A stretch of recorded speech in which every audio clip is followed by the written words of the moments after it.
Hey Canucks fans, welcome to Clay's Canucks commentary for Wednesday, July the 10th. I'm Clay Emo, I'm at Canuck Clay on Twitter. I'm at Clayton Emo on Instagram. I'm the founder of the GLCPC, the Good Looking Canucks Positivity Club, and this is my Canucks take, all in one take. The big rumor right now is that the Vancouver Canucks are close to signing UFA forward Micheal Ferland. Right off the bat, I'm going to say I like this signing if it's indeed true. Obviously, we got to find out about the money, but let's talk about Micheal Ferland himself. He is, you could say, a top 6 winger. Some would argue maybe he's a top 9 winger, like a third liner. But he's had a chance to play with some really good guys. With Johnny Gaudreau in Calgary a few seasons ago. And then, of course, with Sebastian Aho in Carolina last season. So in the past 2 seasons, he's had 41 and 40 points. And in the past 3 seasons, he scored 15, 21, and 17 goals. So he is a 15 to 20 goal scorer when he's playing with good players. We have good players like Pettersson, Besser, and Horvat. And he's put up 40 points in the last 2 seasons. Also 60 penalty minutes. So he creates what we like to say a safe working environment. He was a beast back in 2015 when the Canucks made the playoffs. Willie Desjardins' first year. And I remember how much I hated this guy. I knew nothing about him, but I remember how much I hated playing against him. Well, I wasn't playing against him.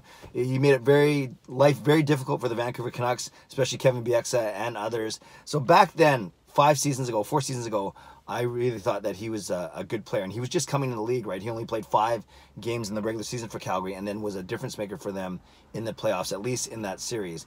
Plays for 3 or 4 seasons in Calgary, then does 1 year in Carolina after getting traded there. So like I said, he's put up some really good points, 40 and 41 points in the last 2 seasons. He's a 15 to 20 goal scorer, and yes, he's played with good players before, but that's fine. He'll get to play with good players here. So I like the signing, and it really, the inevitable signing, Elliot Friedman reported on it, Rick Dhaliwal reported on it. So I think this is, where there's smoke, there's fire in a good way. And I wanted to talk about it because it could happen as early as today.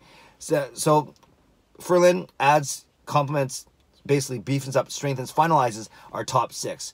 And, I threw out lines of Pettersson, Besser, and Miller, and then Ferland with Horvat and Pearson. And that puts a really skilled line as the first line. The second line is very, very tough to play against. Horvat, Pearson, and Ferland, all very, very good skaters, but very, very good on the puck.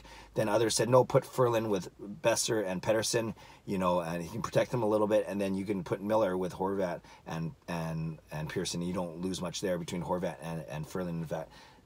Between Miller and Ferland. You could say Miller will likely get more points he has over the past few seasons. So regardless, I expect Ferland, if he signs, when he signs, to be every opportunity to be in the top 6. What does this mean for Sven Berchi? What does it mean for Nikolai Goudobin? Berchi maybe not playing as much. Goudobin maybe not even re-signed. What does it mean for Jake Virtanen? It definitely means he's on the bottom 6 for sure. So there's a lot of lineup implications that we can talk about down the road. But overall, I want to talk about my excitement. I think a lot of people are really scared how much he's going to get. He's coming off a 2-year contract that paid him $3.5 million, $1.75 per year. So you expect he'll get some sort of raise. I've heard 4 years at $4 million. That's a little high, but I'm not, that would still be palatable in my opinion. I would love to see him come in at 2.5 or $3 million, but I'm not sure if that's if that's reasonable. Although it is July 10th now, not July the 1st. So this is 10 days after free agency opens. So it's not like people were bidding for him like crazy on July 1st. So maybe we get him for 2.5, $3 million, or even $3.5 million, or maybe it's upwards of $4 million. But if I'd be happy with the $2.5, $3 million dollar range, but we'll see. Maybe I'm shooting a little low. Leave a comment below. Tell me if you think that is too low. And overall, I'm not worried. Whatever we sign him for, I'm not going to freak out that, how are we going to sign Besser? We're not going to sign Besser.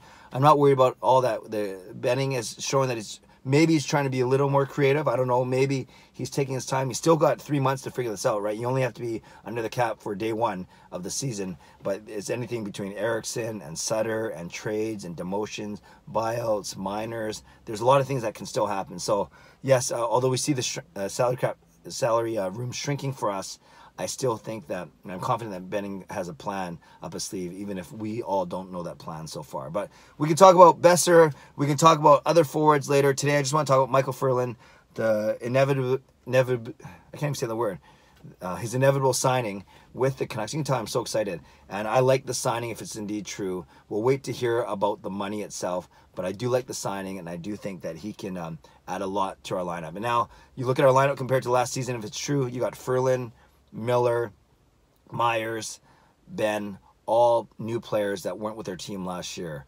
And then you have guys that, were mid-season or late-season, starters for the Canucks. Hughes, Levo, Pearson. That's 7 or 8 guys already that didn't start last season with the team that will be with the team next, in October. So I'm excited. I don't know if it means we're a playoff team, but I think it means we're a lot closer.